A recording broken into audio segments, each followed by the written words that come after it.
Mock my dad at his funeral? Fine, I won't be paying for your surgery with my inheritance. My sister, 29, and I, 17, lost our dad a year ago. My mom was never in our lives, so our dad was the only parent we ever had. Our dad left us a large sum of money for me and my sister.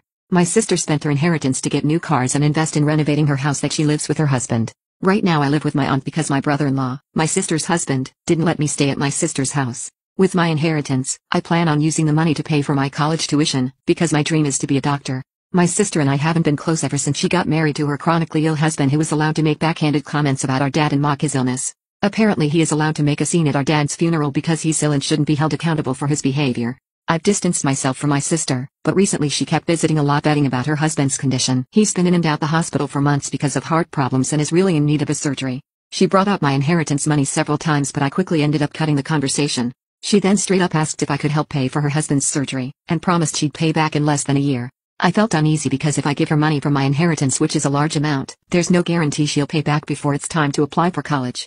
I refused to help and she had a total breakdown at my aunt's house, calling me all kinds of names. She said that her husband's health should be a priority and I needed to help because education is nothing compared to someone's health. She asked if I'd be happy to see her as a widow and my nephew with no father. She is telling my family I am cruel and have no empathy. My aunt suggested others pay, but most of my family cut my sister and her husband out of their lives. I argued that her husband's poor health isn't my fault after she kept blaming and guilt-tripping me into giving her my inheritance. She kept crying, and although my aunt decided to stay out of it, she said that I should be prepared for permanent damage in my relationship with my sister if I don't help her now. I asked my friend and he said let them sell the cars and all the luxurious stuff they bought to afford the surgery, and he warned me if I give them money, I probably will never get it back and may not be able to go to medical school to pursue my doctor dreams. Am I the jerk? I refused to let my sister honeymoon in my house, so she left me with nothing. My house used to belong to my parents, but they sold it to me in 2016. It used to be a family vacation home, but stopped getting used ever since my grandparents passed. Fast forward to the end of 2015. My sister got accepted into her dream college. I won't say the name, but it's very known.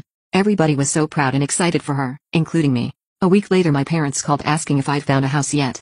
I said no, so my dad suggested I buy the vacation house from them. I asked why they wanted to sell it. As it turns out, my sister had zero savings for college and didn't get any of the scholarship like she'd planned, and our parents couldn't afford to pay for everything either. Their only solution was to sell the vacation house and use the money to pay for her college. I agreed, and moved right in. In 2019 my sister and her college boyfriend got engaged. I was so happy for her, but this began the complete downfall of our relationship. She announced her wedding and our parents agreed to pay for it. She plans to have it in December. I even agreed to be in the bridal party. Everything was perfect and going smoothly, until my sister asked me where I was going to stay for the 2 weeks after her wedding.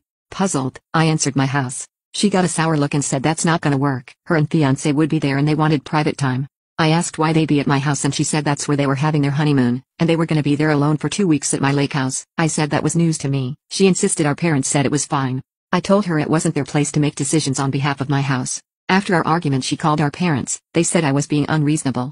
I said I didn't want my sister and her fiance christening their new union by effing in my house. So sis threatened to remove me from the bridal party. I just shrugged and said okay. She starts crying, saying she already couldn't have her dream wedding like our and her fiancé planned, then accused me of wanting to ruin her honeymoon. I told her to rent a hotel room like every other newlywed couple does, then hung up the phone. She's not speaking to me and I'm officially uninvited to the wedding. Our parents keep calling me and saying I should do this for her since her wedding is only 1/3 what she wanted it to be. My sister called the entire family and said I was purposely ruining her honeymoon, and even sent fake screenshots to our family group chat of me calling her names. Yesterday she called my job telling them how selfish and unreasonable I am, and it will be better if they just fire me. I had a meeting with my boss on Tuesday. It's Saturday now. My sister is literally trying to ruin my life because of this, and nobody is on my side. I feel like a monster. Am I the jerk? I admitted that my parents and niece are the reason I left, so they ruined my life and reputation. I'm a 29-year-old male and I have a niece, 19-year-old female. When my niece was a little kid, she was unbelievably mean and was downright disrespectful. If no one was around, she would scream and cuss at me, and would do things to me that she would have never done if our parents or grandparents were around. She would spit on me, throw stuff at me, humiliate me in front of my girlfriend, and purposely spill stuff on my clothes. Whenever I told her to leave me alone, she would run to grandma and tell her I was being mean and I would instantly get in trouble. A month before I turned 18, I told my parents that I really wanted to visit New York City over the summer, and she agreed. 2 days before we were supposed to leave, I already got my bags packed and they saved up, booked the tickets and we were all ready to go. I was so excited that I couldn't even put it into words because this was my first time leaving North Carolina. The next day my parents informed me that we couldn't go because they had planned a huge surprise party for my niece, whose birthday was 2 days before mine. They told me that they also miscalculated and going to New York City was a lot more expensive than they initially thought. But, I was told that my niece's birthday party was over $10,000. All of the money they saved up for us to go to New York City was all spent on her party. When I asked them why they couldn't just cancel it instead, they got very mad.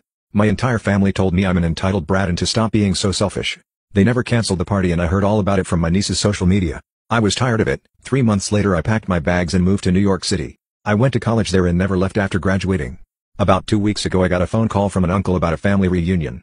I thought it would be nice for my sons to meet some of their family members, and my family had never met my wife before, so we went. As soon as I got there I saw my niece. She acted the same as she did before. My aunt asked why I moved to New York City, to which my mother answered for me, saying that it was so I could go to college. I started laughing uncontrollably, and revealed the truth. I told them about everything I went through, and how I was looked at as a stupid entitled brat. My niece was always right and I was always wrong. I told them about all the times she spit on me, pushed me, and called me names and nobody was ever on my side or cared about how I felt. That is the real reason I packed my bags and moved as far away as I could, and why nobody heard from me in over 10 years. My family was absolutely appalled. I was expecting some kind of apology. Instead, they did the opposite. They immediately escorted me out, but not my wife. They flipped the entire story and told my wife about everything I have done to my niece over the years. They told her I was the one who did everything, and not her. Every story was completely flipped in favor of my niece. My wife actually believed them. It has been 2 weeks and I haven't heard from her. She took the kids and cut all contact with me. I'm getting messages from her family and all of my friends about how much of a monster I am. After all of these years they still side with my niece over the years. Safe to say I won't be seeing them ever again. My wife's ugly best friend ruined my engagement, so I laughed as I watched her get deported. My wife, 25, and I, 28, were planning to get married. We had been dating for 5 years and we got along very well with each other. We decided it was time to take it to the next level, but there was just one problem: her best friend Nora. Nora was a Saudi Arabian woman who had been living in America for about 2 years. She was legal thanks to her husband. He agreed to marry her so she could get a green card. She got really lucky because she was fat, unattractive, and annoying. I have no idea why my wife was friends with her or how anyone could marry her. The only reason was that her parents were ridiculously wealthy back in Saudi Arabia. One day I was at home with my fiancée. She was on the phone with Nora and she was on speaker. I heard Nora saying she was cheating on her husband with another man, and how proud she is of herself for having a side piece. I couldn't believe it. She's so gross. She cheated on the only man that would ever marry her. I'm surprised there is another person on this planet that would get with her. I didn't care all too much, but my wife's reaction is what really set me off. She was cheering on Nora saying that she deserves it, and every woman has the right to have another man on the side. I couldn't believe it. I was furious. My wife continued to applaud her and said she was proud of her for cheating on her dumb husband. If my fiancée supported her friend cheating, that means she would probably cheat on me. When my wife got out of the room, I was very mad. I told her I had heard the entire conversation. I told her I couldn't be with anyone that supported cheating. She started getting emotional, and said that she will make up for it at our wedding. I laughed at her and said that the wedding was off, and she better go tell her family to return all the gifts. She tried to say that just because she supported Nora cheating, it didn't mean she would cheat. She said it was just her way of supporting her friend, but I had seen an ugly side of my fiancé and I won't ever forget it. But I wasn't done there. I called Nora's husband. When he picked up the phone, I fully exposed Nora and told him the conversation they had word for word. He was furious. He told me he knows the perfect thing to do. When Nora got home that day, he slammed divorce papers on the table. Nora started freaking out. She realized that her husband is the only reason why she is in the United States. Nora completely broke down. The INS took her away as soon as the divorce was final, and Nora was on her way to Saudi Arabia. Nora's husband sent me the Ring camera footage of her getting arrested. I couldn't stop laughing. Am I the jerk? My fiancé found videos of me cheating at my bachelorette party, so he exposed me at my wedding. I was unhappy in my relationship. My fiancé was cruel to me. He never hit me, but emotionally he had me on a rope. He would tell me I wasn't pretty enough or smart enough. He would put down everything I did. I wanted to get out of the relationship, but it was hopeless. We moved in together before I realized how cruel he was. Now I wanted to leave. But he made a lot of money, and I knew I would never be able to afford to live in the area on my own. And moving away would mean losing ties to my friends, family, and job. He asked me to marry him, and I felt like I had to say yes. If I said no, it would mean I would lose his financial support and my family would be mad. But there was one bright spot in this: my bachelorette party. I would have one last night of happiness before being strapped down with this loser. I was going to cheat on him with as many men as I could. I told my fiancé the party was just going to be a boring girls' night out, but we were going to a party with so many good-looking guys. We asked them if they wanted to come home with us afterward. They agreed. We stayed up all night and we had some fun time. They were so much better than my husband. We were all taking videos of each other. Most were super innocent and some were not. I started to even get feelings for them, and got some of their numbers. I got home the next day, and everything was back to normal. My husband was his usual self. I had nothing to look forward to except our wedding looming in the distance. It was just a few days away. Our wedding day came, and everything was rolling along as expected.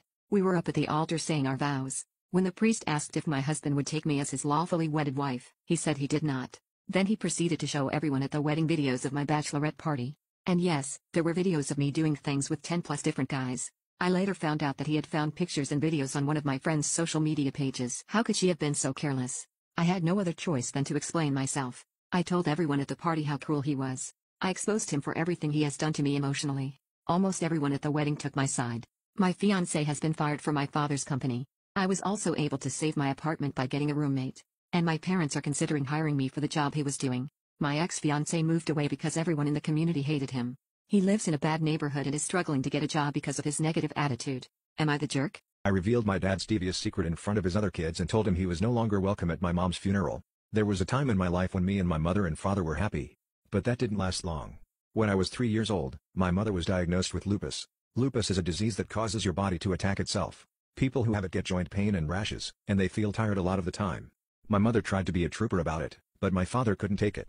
He left our family when I was 5. I didn't know it at the time, but later my mother told me he had been cheating on her. My father eventually married the woman he was cheating on my mom with, and he had 3 kids with her. The worst part is, he turned his back on me as well. He would make plans with me and then cancel at the last minute. Never showed up to my birthday parties when I would beg him to come. Every time he would make excuses, like when we planned to have some father and son time at the movies. He bailed on me last second because his other son needed help with homework. He promised to take me out to dinner to make up for it, but he called me to say he forgot after I waited out for him for hours. After a while, he stopped making plans with me at all, so I did too. He barely even called. One day, not too long ago, I saw him out in the wild. He was with a woman, and I knew it wasn't his new wife. I wasn't sure of the relationship, but when they started kissing, I knew he was up to his old tricks. I took a picture of them together, but I never sent it to his wife and family. I thought I should keep my mouth shut and mind my own business. If that woman wanted to be with my father, let her deal with his BS. But I never erased the picture from my phone. Meanwhile, my mother was getting worse. Her lupus caused kidney damage. I was in the hospital with her when she passed. My mother's death unleashed so many emotions. But mostly, I was enraged at my father. How dare he be unfaithful to my sick mother? How dare he abandon our family like this? Went to his house at a time when I knew his family would be home, and I confronted them. I told them about everything my father had done. I told them that he cheated on my mother and left her in her time of need. I told him about all his broken plans. I also showed his new wife the photos I had of my father kissing another woman. She was upset but she didn't seem surprised. I also told my father that he was disinvited from my mother's funeral. If he tried to show up, I would have him escorted out. I did not want him to think that coming to the funeral excused his poor behavior. I left the family screaming at each other. Later I heard that his wife had left him and taken the kids with him. The divorce left him with nothing. So, am I the jerk?